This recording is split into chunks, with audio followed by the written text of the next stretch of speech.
at a class, and now I could go play ball for the rest of the day. And I was in the schoolyard, and I ran into a girl I knew from my neighborhood who was in the 4th grade, and she was crying. And I went over to her and I said, like, what are you crying about? Aren't you happy? They let us out of school early. And she said, President Kennedy's been shot. Apparently they had told the 4th, 5th, and 6th grade because they were old enough. When I heard that, I ran, and I was pretty fast in those days. As fast as I could home, the 3 blocks that it took me to get from my school to my apartment. And I didn't do anything for the next 4 days except watch television. And I think it was during those 4 days, in the midst of the grief, that I became passionate about politics and journalism at the same time, just watching the coverage of the Kennedy assassination. And then in 1968, on April 4th, before I was 13 years old, Martin Luther King was assassinated. Another one of my heroes.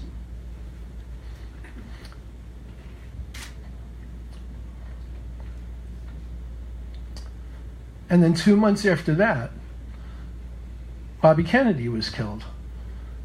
And that was especially resonant to me because I remember in 1966, when I was still in elementary school, I was about 11 years old, Bobby Kennedy was campaigning for the Senate in New York, and he was appeared on 170th Street and Walton Avenue in the Bronx near my school. And he was giving a campaign speech, and it was during lunch, and I happened to be leaving, and I was like, oh, Bobby Kennedy's out here. Oh, this is amazing. I was already into politics. He was another one of my heroes. So I scooted my way through the line, and I was right up at the edge of the flatbed truck that he was speaking from. And after he spoke, I started cheering, and he saw me, and he leaned over, and he put his hand out, and he shook it. Oh, cool. And then the night of June 5th, when I was a kid, I would, when I went to bed, I would put my little transistor radio under my pillow for 2 things, either to listen to the Met games or to listen to rock and roll, especially on school nights when I had to be in bed. I would sneak that radio under my pillow. So the next morning, on June 6th, the morning of June 6th, I had a very weird sleepless night, and I woke up and went to the kitchen, and my dad was making breakfast before he went to work. And I said, Dad, I just had like the weirdest dream last night. And he said, well, what was it? And I said, I had a dream Bobby Kennedy was killed or shot. And he said, son, that wasn't a dream. You must have heard it while you were asleep with the radio under your pillow. And you thought it was a dream. And these are things that we'll never forget. When you lose 3 of your heroes before your 13th birthday, it sticks with you the rest of your life. And so I thought it would be appropriate to sing this song.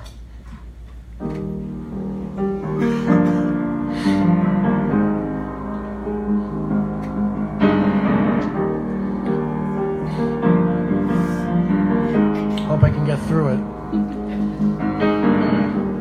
Anybody here seen my old friend Abraham?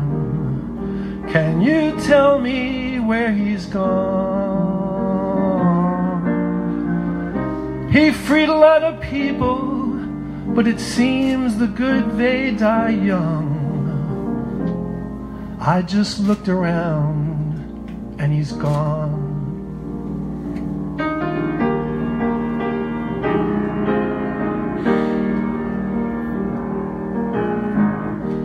Anybody here seen my old friend John? Can you tell me where he's gone? He freed a lot of people, but it seems the good, they die young. I just looked around and he's gone.